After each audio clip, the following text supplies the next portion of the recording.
అపోస్తలుడైన తోమా గారి యొక్క ఉద్దేశాన్ని మనం అర్థం చేసుకుంటే, భావాన్ని మనం అర్థం చేసుకుంటే, యేసుక్రీస్తు వారిని చూసి అయ్యా భూతము, దయ్యము అని మాట్లాడుతుంటే తోమా గారికి దేవుడు అన్నాడు, నువ్వు వచ్చి నీ వేలును నా చేతిలో ఉంచి చూడు అంటే, అప్పుడు చూసిన తర్వాత తోమా గారు, నిజముగా నీవు పునరుత్థానుడైన దేవుడు అని నమ్ముచున్నానయ్యా అని అన్నప్పుడు దేవుడు అన్నాడు, అయ్యా ఇలా ప్రతి ఒక్కరూ నన్ను చూసి తెలుసుకోవాలంటే చాలా కష్టం అండి.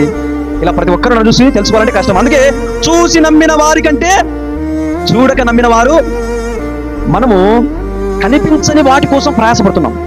పరలోకం అనేది కనిపించదు, కానీ మనము మరణించిన తర్వాత మరొక లోకం ఉన్నది, మరొక రాజ్యం ఉన్నది. ఆ రాజ్య ప్రవేశం కోసమే ఇంతలా ప్రయాసపడుతున్నాం. ఇంతలా అది మన కంటికి కనిపించవు.